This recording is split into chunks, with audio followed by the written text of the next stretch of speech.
Sa paparating na laban sa September 14 sa Aichi, Japan, muling pinag-usapan ang pangalan ni Murodjon Akhmadalib, ang World Boxing Association Interim Super Bantamweight Champion mula sa Uzbekistan. Kilala siya sa mga nakarang buwan dahil sa sunod-sunod na mga pahayag at hamon na tila direktang tumutuligsa kay Naoya Inoue, ang kasalukuyang undisputed Super Bantamweight World Champion. Maraming fans, lalo na sa Japan, ang nakita sa mga salita ni Akhmadalib bilang tahasang paghamon, dahilan upang mabuo ang impresyon na isa siyang palaban at mayabang na boksingero.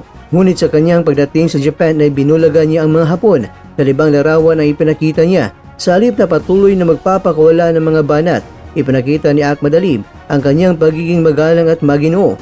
Bukod sa kanyang pahayag na malaki ang respeto niya kay Inoue, kitang-kita rin ang pagiging marespeto niya sa mga fans. Kahit paulit-ulit na pinipigilan ng mga staff at opisyal, hindi niya tinanggihan ng mga humihingi ng autograph at larawan.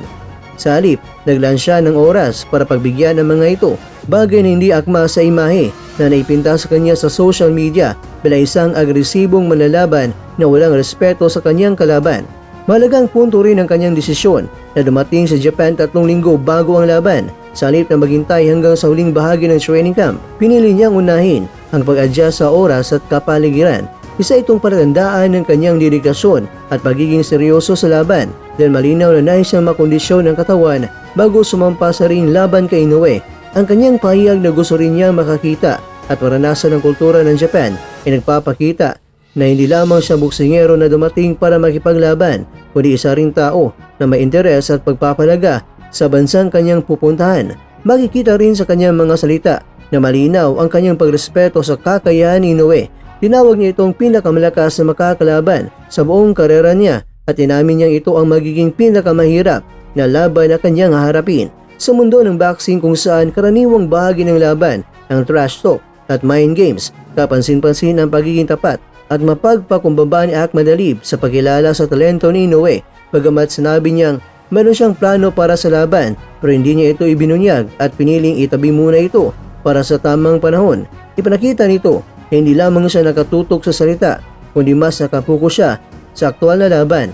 Isa ring mahalagang punto ang kanyang reaksyon sa sparring ni Inoue kasama si Marlon Tapales, ang tanging boksingerong tumalo kay Akhmadalib. Bagamat natural na paganda ito ng kampo ni Inoue, iginiit ni Akhmadalib na hindi sila magkapareho ng estilo ni Tapales at tila hindi siya apektado ng taktika ng kanyang kalaban. Dito makikita ang kanyang kumpiyansa sa sariling galing at ang paniniwala na kaya niya ipakita ang kakaiba niyang estilo na hindi madaling mapag-aralan. Kung susuriin, maaaring sabihin na may dalawang mukha si Akhmadalib, ang mapanuligsa sa social media at ang maginoo sa aktwal na pagkikisalamuha. Ito ay bahagi ng estratehiya at personalidad niya bilang boksingero. Ngunit sa likod nito, malinaw na siya ay seryosong manlalaban na hindi basta-basta susuko sa hamon ng pagiging underdog. Para sa mga tagahanga ng boxing, ang ganitong uri ng dinamika ay lalong nagpapainit sa laban. Hindi lamang ito tunggalian ng kamao, kundi labanan din ng respeto, karangalan at pagkatao. Sa huli, ang pag-uugali ni Akhmadalib sa kanyang pagdating sa Japan ay isang paalala ng boxing. Bagamat puno ng pisikal na hamon, ay meron ding aspeto ng dignidad at pagre-respeto. Habang papalapit ang laban, nananatiling tanong kung alin sa dalawang mukha ni Akhmadalib ang mananaig sa ibabaw ng ring, ang matapang at mapanghamon na mandirigma o ang maginoong manlalaban na may mataas na respeto sa kanyang kalaban. Samantala, ang isang malaking hakbang ang naging desisyon ng Ohashi Gym na isama bilang sparring partner si Marlon Tapales na dating Unified World Champion ay hindi lamang basta malakas na boksingero si Tapales dahil siya rin ang tanging nakatalo kay Akhmadalib noong April 2023. Dahil dito, malinaw ang dahilan kung bakit siya ang napiling katuwang ni Inoue sa halos isang buwan na ensayo mula July 24 hanggang August 25.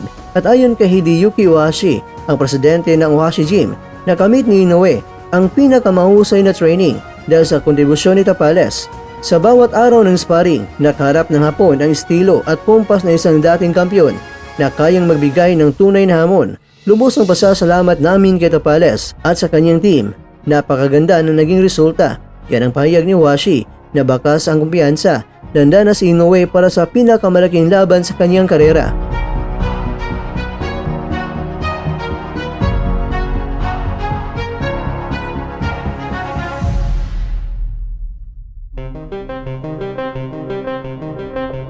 Mga kakwento, para kay Naoya Inoue na bukas ng pag-amin na si Murodjon Akmadalib ang pinakamalakas na makakalaban niya sa kanyang buong karera. Ang naturang sparring kay Marlon Tapales ay malagang hakbang tungo sa tagumpay. Para naman sa fans, ang pagkumpleto niya na mahigit isang buwang matinding ensayo ay dagdag na excitement na makakakita sila na isang laban na kapwa puno ng aksyon at respeto. Sa September 14 sa entablado ng Nagoya, masasaksihan kung paano mababago ang paghandang ito ang kapalaran ng parehong mandirigma. Si Tapales naman ay nagpasalamat kay Inoue bago siya umuwi sa Pilipinas at tiwala siyang ang magtagumpay ay si Inoue sa paparating na laban, kaya nag-good luck siya sa monster ng Japan.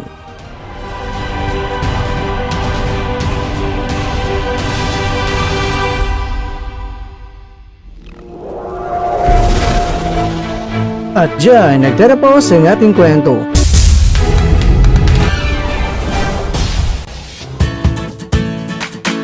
Maraming salamat mga kakwento sa inyong panonood. Pero baka naman mga kakwento ay nagustuhan niyo po ang kwento natin ngayon.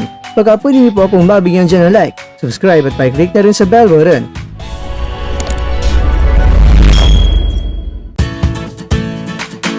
Pero bago tayo tatapos mga kwento, syempre, shoutout po muna tayo dyan sa ating mga kakwento.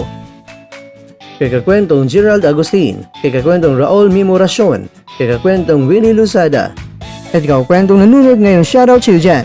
Bueno, ganito na po muna ang ating kwentuhan at abangan na po ating susunod na video. At dito na po yan sa isang channel na kung saan maaring ito'y mga kwentong di pa na kwento sa inyo.